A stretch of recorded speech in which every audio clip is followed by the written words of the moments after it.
Hello नमस्कार दोस्तों। आज के इस वीडियो में हम एसएससी सीएचएसएल 10 अगस्त 2023 के शिफ्ट 1 के मैथ्स के क्वेश्चन सोल्व करेंगे और ये आज आपका प्रैक्टिस सेट 25 है। ठीक है, तो चलिए शुरू करते हैं क्वेश्चन नंबर फर्स्ट से। इसमें देखिए 8 सेंटीमीटर और 5 सेंटीमीटर दो वृत्तों की त्रिज्या है। यदि दो वृत्तों के केंद्रों के बीच की दूरी 11 सेंटीमीटर है तो दो वृत्तों की उभयनिष्ठ स्पर्श रेखा की लंबाई क्या होगी। तो फॉर्मूला मैंने आपको बता रखा है, यहाँ पर R1 दे रखा है, R2 दे रखा है और केंद्रों के बीच की डिस्टेंस यानी कि D दे रखी है। तो फॉर्मूला मैंने आपको बता रखा है, अंडर रूट के अंदर D का स्क्वायर करना है, माइनस करना है R1 माइनस R2 का होल स्क्वायर। ठीक है, तो अंडर रूट के अंदर वैल्यू पुट करेंगे यानी कि अंडर रूट के अंदर D का यानी कि 11 का स्क्वायर तो ये 121 हो जाएगा, माइनस त्रिज्याओं का डिफरेंस आपको 3 का दिखाई पड़ रहा है यानी कि 3 का स्क्वायर 9। तो अंडर रूट के अंदर कितना बचेगा, 112 बचेगा। और 112 को क्या लिख सकते हैं, 16 7 112 होता है यानी कि 16 इंटू में 7 लिख सकते हैं। 16 का वर्गमूल आ जाएगा 4 और अंडर रूट 7 आपके पास ये करेक्ट आंसर हो जाएगा।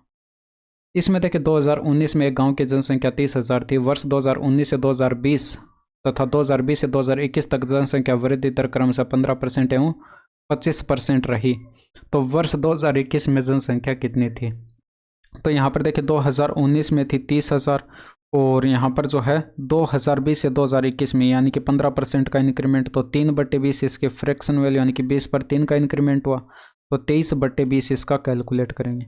फिर अगले साल यहाँ पर देखिए ये आपके पास 25% का इंक्रीमेंट यानी कि 1/4 इसके फ्रैक्शन वैल्यू यानी कि 4 पर 1 का इंक्रीमेंट तो इसका 5/4 कैलकुलेट करेंगे। 0 से 0 कट जाएगा, 4 दूनी का 8, 8 से 1000 कटेगा, 125 और 125 का 3 गुना यानी कि 375 हो जाएगा। 375 का 5 गुना करेंगे तो 5 पंचे 25 हो जाएगा हासिल। तो 5 सत्ते 35 और 2 37 हासिल आएगी 3, 5 तिरका 15 3 18, इसको गुणा कर देते हैं 23 से तो 23 पंचे 115 का 5 हो जाएगा हासिल 11 आएगी।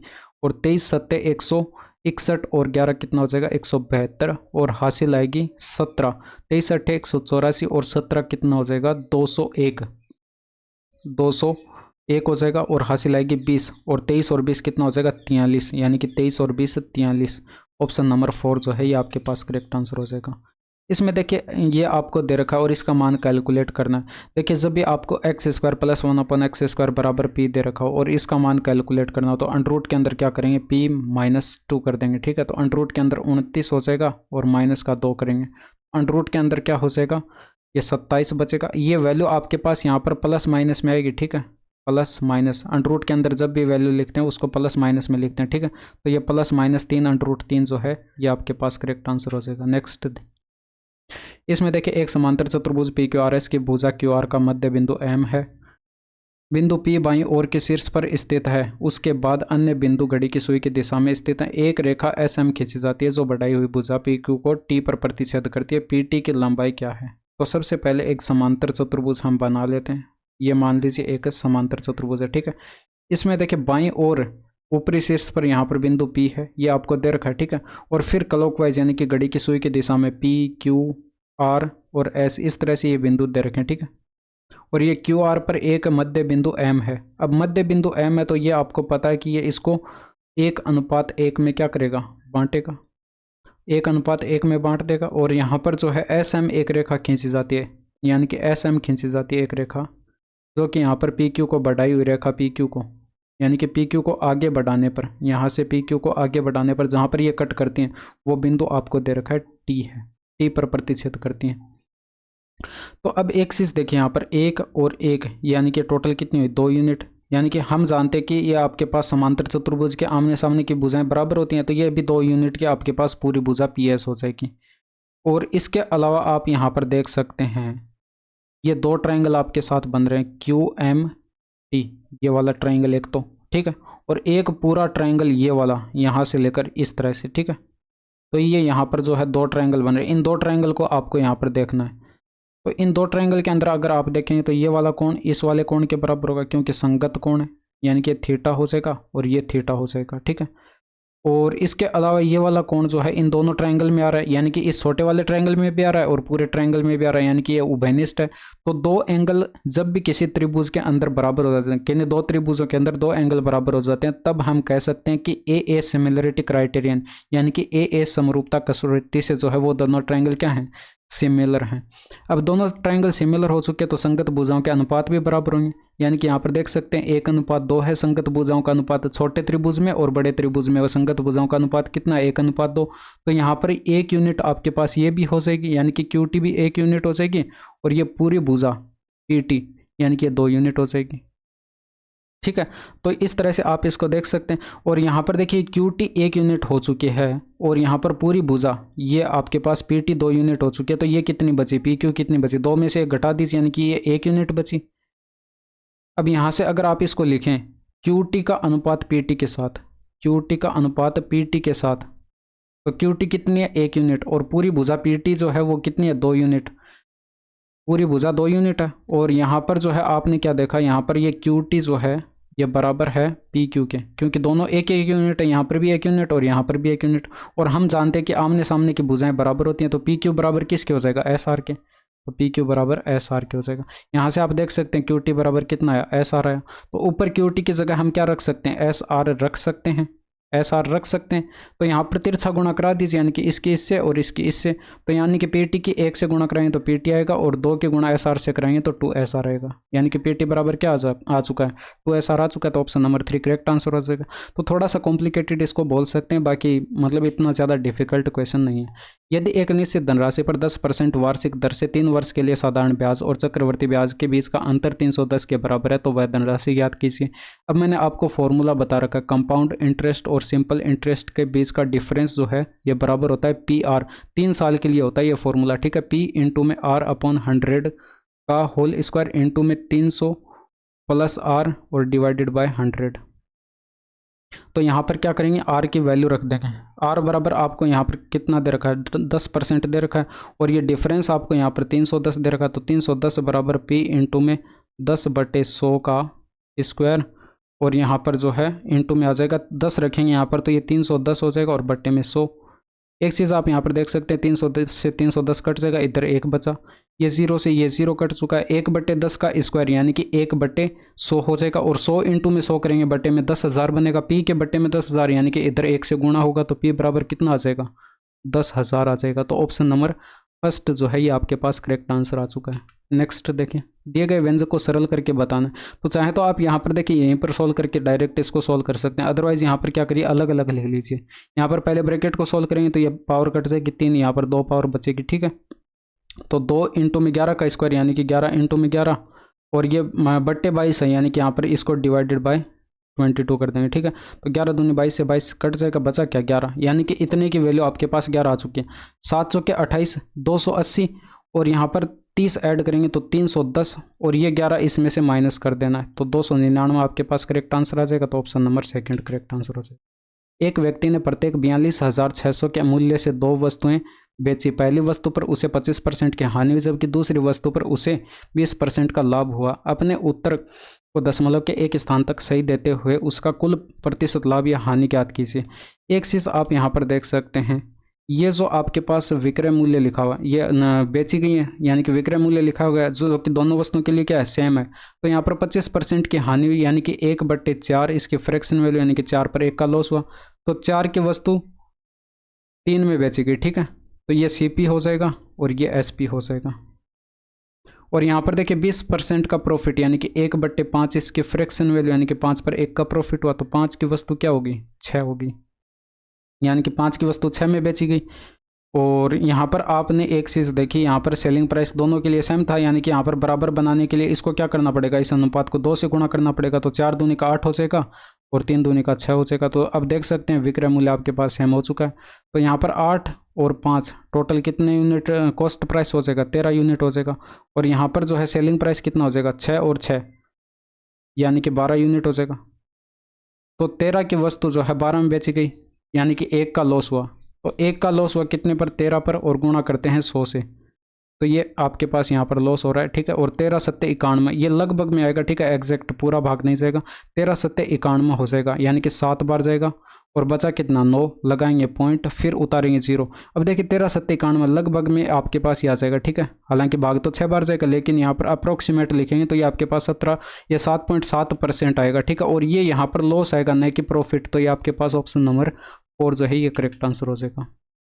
केंद्र O और व्यास EF वाले एक वृत्त में यदि दो जीवाएं AE बराबर AF हैं तो मेजरमेंट ऑफ एंगल AEF के माप ज्ञात कीजिए। तो सबसे पहले एक वृत्त बना लेते हैं। ये आपके पास एक सर्किल दे रखा है, इसका केंद्र ये है और इसके अंदर एक जीवा अगर हम EF खींचते हैं, ये आपके पास इसकी जीवा दे रखी है EF। अब यहाँ पर देखिए ये जो आपको जीवाएं दे रखी हैं AE और AF, इनमें दोनों बिंदु आ रहे हैं E और F, यानी कि यहाँ पर जो है ये A जो कॉमन बिंदु आ रहा है इन दोनों में वो इस परिधि पर कहीं पर रहा होगा, यानी कि A यहाँ पर मान लीजिए ये यहाँ पर रहा होगा। अगर आप यहाँ पर E को A से मिलाते हैं और F को भी A से मिलाते हैं तो ये AE और AF जो है ये बराबर आपको दे रखे हैं, ठीक है। तो ये समद्विबाहु त्रिभुज बन चुका है और समद्विबाहु त्रिभुज में दो कोण आपस में बराबर होते हैं और ये आपको पता है कि जीवा द्वारा जो है परिधि पर बनाया गया कोण क्या होता है, 90 डिग्री का होता है। तो ये दोनों कोण क्या बच गए, 45 डिग्री के बच गए और ये AEF एंगल पूछा गया था तो ये 45 डिग्री आपके पास करेक्ट आंसर हो जाएगा।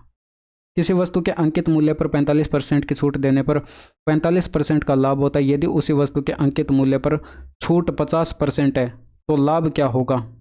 देखिए यहाँ पर कॉस्ट प्राइस CP यहाँ पर 100 मान लेते हैं तो यहाँ पर जो है सेलिंग प्राइस SP क्या हो जाएगा, सेलिंग प्राइस SP यहाँ पर देखिए 45% का प्रॉफिट हो रहा था यानी कि 145 हो जाएगा। तो बीच में कहीं पर मार्क प्राइस रहा होगा और वो मार्क प्राइस हम MP मान लेते हैं, ठीक है। अगर हम इसको कैलकुलेट करें तो यानी कि मार्क प्राइस का कितना कैलकुलेट करेंगे, देखिए 45% की छूट का मतलब क्या होता है, ये आपके पास 9/20 इसकी फ्रैक्शन वैल्यू हो जाएगी, यानी कि 20 पर 9 का डिस्काउंट यहाँ पर दिया जा रहा है तो इसका 11/20 हम कैलकुलेट करेंगे तो ये विक्रय मूल्य के बराबर आएगा और विक्रय मूल्य 145 है।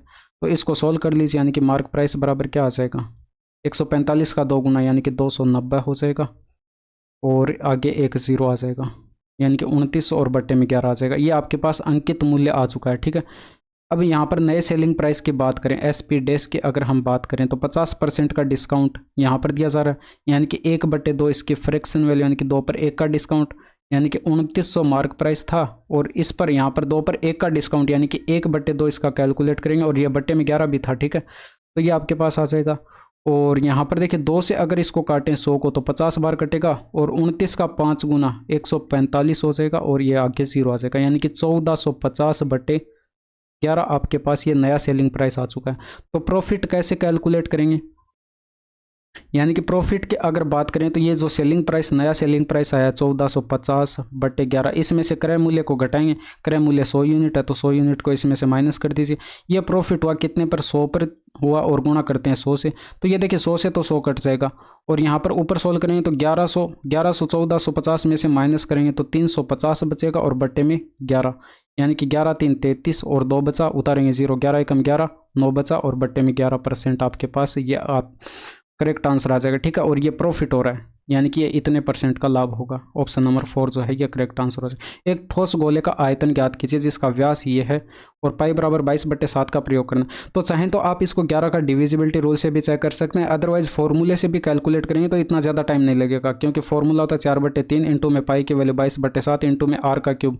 व्यास 42 है तो त्रिज्या कितनी हो जाएगी, 21 हो जाएगी यानी कि 21 इंटू में 21 इंटू में 21, 7 त्रिका 21 से 21 कट जाएगा, 4 दूनी का 8, यूनिट डिजिट देखिए यहाँ पर ऊपर अंश में 8 आएगा यानी कि यूनिट डिजिट आपके पास ओवरऑल क्या आएगा 8 आएगा। तो ये 8 एक ही ऑप्शन में आपके पास दिखाई पड़ रहा है तो ऑप्शन नंबर 4 जो है वो आपके पास करेक्ट आंसर हो जाएगा। अदरवाइज 11 का डिविजिबिलिटी रूल से इसको चेक करते हैं तो यहाँ पर देखिए 8 3 11, 11 और 5 कितना हो जाएगा 16, 16 में से 8 जाएगा तो ये आपके पास 11 से विभाजन नहीं है। 8 3 11, 11 और 6 कितना हो जाएगा 17, 17 में से 8 जाएगा नहीं है। 11 और 7 कितना हो जाएगा 18, 18 में से 8 जाएगा नहीं है। 11 और 8 19, 19 में से 8 जाएगा, 11 बचेगा जो कि 11 से विभाज्य है तो ऑप्शन नंबर 4 करेक्ट आंसर हो जाएगा। इसमें देखिए संख्या का मध्यानुपाती जो है वो कैलकुलेट करके बताना है। अगर आपको दो संख्या दे रखी हो a और b तो मध्यानुपाती का फॉर्मूला आपको पता होगा √ab होता है। यहाँ पर वैल्यू पुट कर दीजिए यानी कि √ के अंदर वैल्यू पुट करेंगे तो ये 0.049 और गुणा में 0.9, ठीक है। तो यहाँ पर पॉइंट हटाएंगे तो बट्टे में 3 0 आ जाएंगे और यहाँ पर पॉइंट हटाएंगे तो बट्टे में 1 0 आ जाएगा यानी कि यहाँ पर बट्टे में देखिए 10,000 बन रहा है तो वर्गमूल लेंगे तो बट्टे में 100 बन जाएगा। ऊपर 49 इंटू में 9 बचा यानी कि 7 इंटू में 3 आएगा, वर्गमूल लेंगे तो 21 हो जाएगा और 2 स्थान पर दशमलव लगा देंगे यानी कि 0.21 जो है ये आपके पास करेक्ट आंसर हो जाएगा। दिलीप 90 वस्तुएं 13,230 में खरीदता है और उन्हें 8 वस्तुओं के विक्रय मूल्य के बराबर हानि पर बेचता है। एक वस्तु का विक्रय मूल्य क्या होगा। तो यहाँ पर देखिए 90 वस्तुएं उसने खरीदी, और यहाँ पर जो है 90 वस्तुओं का अगर हम कॉस्ट प्राइस में से माइनस करें सेलिंग प्राइस, तभी हानि होगी। यानी कि कॉस्ट प्राइस में से 90 वस्तुओं के सेलिंग प्राइस को अगर माइनस करते हैं तो ये बराबर होती है 8 वस्तुओं के सेलिंग प्राइस के बराबर। तो यहाँ से 98 SP एक साइड आ जाएगा और ये 90 CP जो है ये एक साइड आ जाएगा। यानी कि यहाँ पर SP और CP का यानी कि विक्रय मूल्य और कॉस्ट प्राइस का क्रय मूल्य का रेशियो कैलकुलेट करें तो 90:98 बनेगा। चाहे तो आप इसको काट के छोटा भी कर सकते हैं, अदरवाइज नहीं भी करें तो यहाँ पर देख सकते हैं आपके पास ये जो है ये वैल्यू 98, यानी कि CP कितने यूनिट है, 98 यूनिट है, और इसकी वैल्यू कितनी दे रखी है, 13,230। 13,230 तो 90 बराबर कितना हो जाएगा, 90 यूनिट की वैल्यू कितनी हो जाएगी, 90 इंटू में ये 13,000, ये 230 है ना, 13,230, 13,230 और बटे में ये 98 यानी कि 98 आ जाएगा। ये आपके पास 90 वस्तुओं का विक्रय मूल्य आएगा। लेकिन एक वस्तु का विक्रय मूल्य कैलकुलेट करना हो तब क्या करेंगे, इसको दोनों साइड 90 से भाग देंगे, यानी कि 90 से भाग देंगे तो ये कट जाएगा, यानी कि एक इधर आ जाएगा, यानी कि एक वस्तु की वैल्यू आपके पास आ जाएगी। ठीक है, और यहाँ पर ये 14 सत्ते 98 हो जाएगा, 14 से काटेंगे तो 14 9 126 और 6 बचेगा, उतारेंगे 3, 14 4 56 और 7 बचा, 14 5 70, 7 का भाग लगाएंगे तो 13 सत्ते 91 और 7 5 35, आपके पास ये करेक्ट आंसर हो जाएगा 135 रुपये। नेक्स्ट देखिए, इसमें देखिए साइन ए बराबर 3/5 है, तो कोस ए प्लस टेन ए माइनस 1 के मान की गणना कीजिए। तो यहाँ पर क्या करेंगे, एक समकोण त्रिभुज बना लेंगे। अदरवाइज देखिए आपको ट्रिपलेट पता है तो आप इसको डायरेक्ट भी कैलकुलेट कर सकते हैं। आपको पता है 3 4 5 का ट्रिपलेट बनता है, यानी कि यहाँ पर जो है ये ए एंगल है तो इसके सामने वाला लंब हो जाएगा और ये कर्ण 5 दे रखा है, तो ये आधार 4 हो जाएगा ट्रिपलेट से। अदरवाइज पाइथागोरस प्रमेय से कैलकुलेट कर सकते हैं। लेकिन ये कोस ए बराबर आपके पास ये कितना हो जाएगा, आधार बट्टे कर्ण यानी कि 4/5 प्लस ये आपके पास होता है लंब बट्टे आधार यानी कि 3/4 माइनस 1 हो जाएगा। इसको सोल्व करेंगे तो बट्टे में देखिए यहाँ पर 20 आएगा और 4 चौके 16 हो जाएगा, 5 त्रिका 15 हो जाएगा, माइनस 20 हो जाएगा, यानी कि ये आपके पास 11/20 जो है ये आपके पास करेक्ट आंसर हो जाएगा। नेक्स्ट देखिए, साइन ए बराबर ये है तो यहाँ पर इसका मान कैलकुलेट करके बताना। देखिए कई बार ट्रायंगल बनाने की ज़रूरत नहीं पड़ती है। यहाँ पर देखिए साइन ए दे रखा है और यहाँ पर ये कोसेक दे रखा है, दोनों एक दूसरे के अपोजिट होते हैं, लेकिन यहाँ पर बट्टे में सेक दे रखा है तो इसलिए जो है ट्रायंगल बनाना पड़ेगा। ठीक है, तो ये आपके पास जो है ट्रायंगल क्या हो जाएगा, ये हो जाएगा, मान लीजिए एंगल ए है। ठीक है, तो इसके सामने वाला लंब 2 है, कर्ण 5 है, तो ये आपके पास यहाँ पर कितना होगा, देखिए पाइथागोरस प्रमेय से कैलकुलेट कर सकते हैं। 5 का स्क्वायर माइनस 2 का स्क्वायर यानी कि अंडर के अंदर 25 माइनस 4 करेंगे तो 21 होगा, यानी कि अंडर 21 आपके पास ये आधार आ जाएगा। तो इसका मान कैलकुलेट करके आप बता सकते हैं, यानी कि इसके अंदर वैल्यू पुट करेंगे ऊपर, तो 5 इंटू में साइन ए की वैल्यू 2/5 दे रखी है, प्लस में 2 इंटू में कोसेक ए इसका उल्टा होता है यानी कि 5/2 हो जाएगा, और बट्टे में अंडर 21 इंटू में सेक ए की वैल्यू जो है कर्ण बटे आधार होती है, यानी कि कर्ण यहाँ पर 5 है और बटे में आधार अंडर 21 हमने कैलकुलेट किया। अंडर 21 से अंडर 21 कैंसिल, 5 से 5 कैंसिल, 2 से 2 कैंसिल, ऊपर हो जाएगा 7/5। ठीक है, नीचे 5 बचा, यानी कि ऑप्शन नंबर 4 जो है ये आपके पास करेक्ट आंसर हो जाएगा। दिए गए व्यंजक को सरल करके बताना आपको। तो यहाँ पर क्या करेंगे, ये अगर आपको देखिए फॉर्मूले याद हैं तो इसको आप यहाँ पर डायरेक्ट देख सकते हैं। यहाँ पर ए बराबर मान लीजिए 80 है। ठीक है, ये मान के सोल्व नहीं करना पड़ेगा, आप सीधे कैलकुलेट कर सकते हैं अगर फॉर्मूला याद है तो। यहाँ पर देखिए 70 हो जाएगा और ये सी बराबर हो जाएगा 50। ठीक है, और ये ऊपर आपको दिखाई पड़ रहा होगा, ये लिखा हुआ a³ प्लस b³ प्लस का c³ और माइनस का 3abc लिखा हुआ, यानी कि a b और c को आपस में मल्टीप्लाई करिए और उसको 3 से गुणा करने पर ये 84 ये आपके पास आएगा। ठीक है, इस तरह से करके आएगा। तो ये तभी आपको दिखाई पड़ेगा जब आपको फॉर्मूले अच्छे से याद होंगे। और बटे में ये जो लिखा हुआ है a का स्क्वायर प्लस b का स्क्वायर और प्लस में c का स्क्वायर, और ये माइनस के अंदर a इंटू में b लिखा हुआ है और ये माइनस के अंदर b इंटू में c लिखा हुआ है, माइनस के अंदर c इंटू में a लिखा हुआ है। ठीक है, अब ऊपर अगर आप फॉर्मूला जानते हैं तो इसका फॉर्मूला क्या होता है भाई, इसका फॉर्मूला होता है यहाँ पर ऊपर a प्लस का b प्लस का c और इंटू में होता है a square minus a square plus b square plus c square और माइनस में ab और माइनस के अंदर bc और माइनस के अंदर c। ठीक है, बटे में आपके पास ये ब्रैकेट सेम लिखी हुई है तो ये इससे कट जाएगा, बचा क्या, a plus b plus c बचा। a की वैल्यू आप रखेंगे 80 प्लस b की वैल्यू रखेंगे 70 और प्लस में ये आपके पास यहाँ पर c की वैल्यू रखेंगे 50। ठीक है, b की वैल्यू 70, तो यहाँ पर ये 150 और 50 ये कितना हो जाएगा, 200 हो जाएगा, यानी कि ऑप्शन नंबर फर्स्ट जो है ये करेक्ट आंसर हो जाएगा। इसमें देखिए यहाँ पर ये आपको दे रखा है और इसका मान कैलकुलेट करके बताना है। तो यहाँ से ये 3 अगर इधर भेजें तो ये प्लस का हो जाएगा और 4 इधर भेजेंगे तो बट्टे में आ जाएगा, यानी कि साइन स्क्वायर ए बराबर क्या आ जाएगा 3/4 आ जाएगा। तो दोनों साइड वर्गमूल करेंगे तो साइन ए बराबर क्या आ जाएगा √3/2 आ जाएगा। तो इसका मान आप कैलकुलेट करके बता सकते हैं। अगर आप इसका मान कैलकुलेट करके बता सकते हैं, यहाँ पर देखिए साइन ए की वैल्यू चाहे तो डायरेक्ट वैल्यू पुट कर सकते हैं, अदरवाइज यहाँ पर देखिए ये फॉर्मूला जो लिखा हुआ है ये sin3a का लिखा हुआ है, sin3a का। और यहाँ पर ये आपको पता होगा कि √3/2 जो है ये वैल्यू होती है 60 डिग्री पर, ठीक है, साइन की। तो यहाँ पर अगर a की जगह 60 डिग्री रखेंगे तो ये साइन कितना हो जाएगा 180 डिग्री हो जाएगा। और साइन 180 डिग्री को देखिए -0 डिग्री ऐसे करके लिख सकते हैं, और माइनस हो रहा है यानी कि सेकंड क्वाड्रेंट में जाएगा और साइन पॉजिटिव होगा, ठीक है। और 180 डिग्री पर साइन साइन में ही रहेगा, यानी कि साइन 0 डिग्री आपके पास ये आ जाएगा, साइन 0 डिग्री में ये कन्वर्ट हो जाएगा और साइन 0 डिग्री की वैल्यू होती है 0। तो ऑप्शन नंबर 4 जो है ये करेक्ट आंसर हो जाएगा। निम्नलिखित में से कौन सा विकल्प किसी भी कंपनी द्वारा किसी उत्पाद के अधिकतम उत्पाद को दर्शाता है? तो जो इंग्लिश वाले वो यहाँ से वीडियो को पॉज करके पढ़ सकते हैं। बाकी यहाँ पर देखिए मैक्सिमम आपको देखना है, यानी कि इस टेबल में मैक्सिमम आपको सीधे सीधे दिखाई पड़ रहा है, डाटा 40 है, यानी कि आपके पास उत्पाद तो सी है और कंपनी 3 है, तो उत्पाद सी कंपनी 3, ऑप्शन नंबर 3 जो है ये करेक्ट आंसर हो जाएगा। नेक्स्ट देखिए, यदि एक आदमी एक कार्य को 10 दिनों में पूरा कर सकता है और उसी कार्य को एक महिला द्वारा 8 दिनों में पूरा किया जाता है, यदि वे साथ मिलकर कार्य करें तो यह कार्य कितने दिनों में पूरा होगा? देखिए ए अगर x दिन में कार्य करता है और बी y दिन में कार्य करता है तो फॉर्मूला होता है x इंटू में y बटे x प्लस का y, ठीक है। तो यहाँ पर x इंटू में y 10 इंटू में 8 करेंगे तो 80 हो जाएगा, बट्टे में 10 प्लस का 8 करेंगे तो 18 हो जाएगा, 2 से काटेंगे तो ये 40/9 जो है ये आपके पास करेक्ट आंसर आ जाएगा।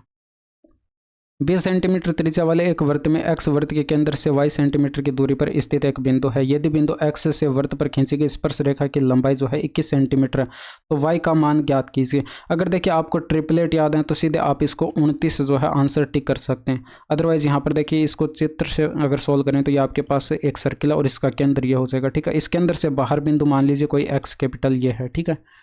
और इस बिंदु की जो है केंद्र से दूरी आपको दे रखी है और इस बिंदु से जो है इस वृत्त पर खींची गई स्पर्श रेखा की लंबाई भी आपको दे रखी है और इस वृत्त की त्रिज्या भी आपको दे रखी है, ठीक है।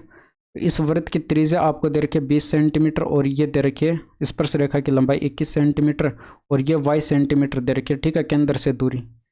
तो यहाँ पर जो है इसको आप बता सकते हैं भाई त्रिज्या और यहाँ पर जो है स्पर्श रेखा के बीच 90 डिग्री का कोण बनता है, तो ये समकोण त्रिभुज हो गया। अंडर रूट के अंदर क्या करेंगे, देखिए 20, 21, 29 का ट्रिपलेट बनता है, आप इसको डायरेक्ट भी टिक कर सकते हैं, ठीक है। लेकिन 21 का स्क्वायर प्लस 20 का स्क्वायर कैलकुलेट करेंगे तो ये आपके पास अंडर रूट के अंदर कितना आएगा 441 प्लस 400 यानी कि 841 और 841 का वर्गमूल 29 होता है, ठीक है। ऑप्शन नंबर सेकंड जो है ये करेक्ट आंसर हो जाएगा। एक व्यक्ति 5% वार्षिक की दर से 4,500 और 8% वार्षिक की दर से 5,500 को साधारण ब्याज दर पर निवेश करता है। दोनों निवेशों 4-4 वर्ष के लिए करता है। निम्न ब्याज दर से प्राप्त धनराशि उच्च ब्याज दर से प्राप्त धनराशि का कितना प्रतिशत है ये बताना है। तो यहाँ पर देखिए 4,500 की राशि थी और निम्न ब्याज दर कितनी थी 5% और गुणा करते हैं 4 साल से, ठीक है। 4 वर्ष का टाइम दिया गया था, डिवाइड करते हैं 100 से तो 2 0 से 2 0 कैंसिल, 500 के 20 और इनटू में 45 करेंगे तो ये 900 आपके पास आ जाएगा। ये 900 ब्याज आया, ठीक है। अमाउंट की अगर बात करें तो अमाउंट कितना हो जाएगा, यानी कि 4500 के अंदर 900 ऐड करना तो ये 5400 हो जाएगा। इसके बाद यहाँ पर जो है इस पर आते हैं, यानी कि 5500 की राशि है और उच्च ब्याज दर कितनी दे रखी 8% दे रखी है और गुणा में अगर आप इसको 4 करेंगे यानी कि 4 साल का ब्याज कैलकुलेट करेंगे तो ये कितना आएगा भाई 8×45 8×45 और 444 यानी कि 440 इसका मान आ गया। 4 से गुणा करेंगे तो 4 के 16 का 6 और ये 17 हो जाएगा और ये 0 यानी कि 1760 आपके पास ये ब्याज आ चुका है। तो अमाउंट की अगर बात करें तो अमाउंट कितना हो जाएगा, यानी कि 5500 के अंदर 1760 अगर ऐड करें तो 7260 हो जाएगा, ठीक है। तो ये अमाउंट आ जाएगा। लेकिन आपको ये बताना था कि ये जो आपने कैलकुलेट किया है ये 5400 ब्याज यानी कि निम्न ब्याज दर पर जो धनराशि कैलकुलेट किया वो उच्च ब्याज दर पर प्राप्त की गई धनराशि का कितना परसेंट है, यानी कि 7260 का कितना परसेंट है। तो यहाँ से 0 से 0 कट जाएगा, 2 से इसको काटेंगे तो 3 दूनी का 6 हो जाएगा और 6 दूनी का 12 हो जाएगा, 3 दूनी का 6 हो जाएगा। इसको 2 से काटेंगे तो ये कितना हो जाएगा, ये 27 दूनी 54 यानी कि 270 हो जाएगा। 3 से ये फिर कट रहा है यानी कि 3 एकम 3, 3 दूनी का 6, 3 एकम 3, ये 9 त्रिका 27 यानी कि 90 हो जाएगा। अब यानी कि 9000 और बट्टे में आपके पास आ चुका है 121। अब ऑप्शन से देखिए यहाँ पर सबसे बड़ी वैल्यू आपको 7 दे रखी है, ठीक है। 7 बार देखिए भाग जा रहा है कि नहीं जा रहा। 7 एकम 7, 7 दूनी का 14 हासिल है 7 और 1 8, यानी कि 800 के अप्रोक्सीमेट आ रहा है, तो यानी कि भाग चला जाएगा। तो भाग चला जाएगा यानी कि 7 बार भाग जाएगा और 7 बार एक ही ऑप्शन में जा रहा है, तो ऑप्शन नंबर 3 जो है ये आपके पास करेक्ट आंसर आ जाएगा, ठीक है। नेक्स्ट देखिए, इसमें देखिए एक फॉर्मूला होता है a प्लस बी का होल स्क्वायर माइनस करते हैं a माइनस बी का होल स्क्वायर, तो ये बराबर होता है 4ab के, ठीक है। तो ये फॉर्मूला आपको यहाँ पर ध्यान में रखना था और यहाँ पर इसको अप्लाई करेंगे तो 4 इंटू में a की जगह क्या लिखा हुआ है 3x, तो 3x आ जाएगा। इंटू में b की जगह क्या लिखा हुआ है 2y, तो इंटू में 2y आ जाएगा। तो 4 त्रिका 12, 12 दूनी 24 हो जाएगा, ठीक है। इंटू में x y आपके पास आ जाएगा। तो ऑप्शन नंबर 4 जो है ये आपके पास करेक्ट आंसर हो जाएगा।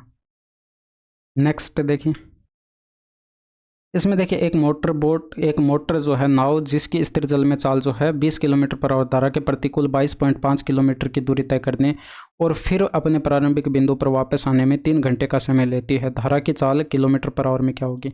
इसको यहाँ पर x मान लीजिए, स्थिर जल में चाल x है और धारा की चाल जो है वो आप यहाँ पर y मान लीजिए, ठीक है।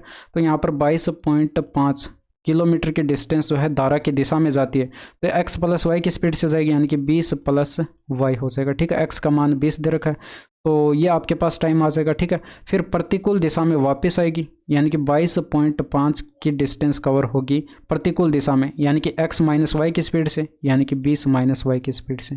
तो ये बराबर टोटल टाइम जो है वो आपको 3 घंटे का दे रखा है, तो बराबर 3 के हो जाएगा।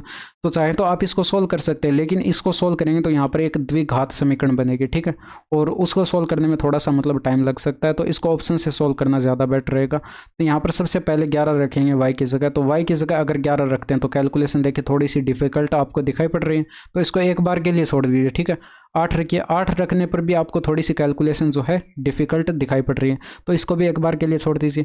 10 रखेंगे तो इसके लिए आसान कैलकुलेशन दिखाई पड़ रही है, तो सबसे पहले 10 पर कैलकुलेट करके देखते हैं। तो ये आपके पास जो है 22.5 और बटे में y की जगह 10 रखेंगे तो ये 30 हो जाएगा, और प्लस में 22.5 और y की जगह 10 रखेंगे तो ये 10 माइनस करेंगे 10 बचेगा, और ये आपके पास कितना आ जाएगा? देखिए यहाँ पर पॉइंट हटाएंगे तो ये बटे में 0 आ जाएगा। अब 225 में 3 का भाग लगाएंगे तो ये 7 त्रिका 21, 7 या 5 त्रिका 15, 75 आ जाएगा, ठीक है। लेकिन 2 स्थान पर दशमलव लगाना पड़ेगा क्योंकि बट्टे में 2 जीरो भी है, तो 0.75 ये आ जाएगा, और इसमें एक स्थान दशमलव आगे खिसका दीजिए, यानी कि 2.25 ये आ जाएगा। तो जब आप इनको ऐड करेंगे तो ये 3.00 आपके पास बनेगा, यानी कि आपके पास जो है बराबर 3 के आ रहा है, यानी कि बराबर 3 के आ रहा है, तो y का मान जो है वो आपके पास कितना होगा? 10 ही होगा, यानी कि ऑप्शन नंबर 3 जो है ये आपके पास करेक्ट आंसर हो जाएगा। तो इस तरह से आप कैलकुलेशन से बच सकते हैं, ठीक है। 178 लीटर के एक मिश्रण में पानी और दूध का अनुपात 5:7 है। मिश्रण में पानी और दूध के अनुपात को 3:4 करने के लिए जो है कितना पानी मिलाया जाना चाहिए? तो इसको यहाँ पर देखिए, ये वाटर एंड मिल्क का रेशियो आपको दे रखा है 5:7 है, ठीक है, और हमें चाहिए कितना? 3:4 करना है। लेकिन यहाँ पर देखिए मिलाया क्या जाना चाहिए? पानी मिलाया जाना चाहिए, तो यानी कि मिल्क की मात्रा तो सेम रहनी चाहिए। तो यहाँ पर मिल्क की मात्रा को सेम करने के लिए हम क्या करेंगे? इस अनुपात को गुणा करेंगे 4 से, यहाँ पर भी सेम करना और यहाँ पर भी सेम करना, तो इसको भी गुणा करेंगे 7 से, ठीक है। तो ये 500 के 20 हो जाएगा और ये 700 के 28 हो जाएगा, ठीक है। और यहाँ पर गुणा करेंगे तो 7 त्रिका 21 हो जाएगा और यहाँ पर 700 के 28। अब देखिए यहाँ पर मिल्क सेम हो चुका है 28 यूनिट का, तो वाटर में देख लीजिए यहाँ पर कितने यूनिट की वृद्धि हो रही है? 1 यूनिट की वृद्धि हो रही है, ठीक है। लेकिन अगर आप यहाँ पर देखें, पहले मिश्रण की मात्रा कितनी दे रखी थी? 178 लीटर। अगर आप यहाँ से जाएँ तो ये आपके पास 20 और 28 कितना हो रहा है?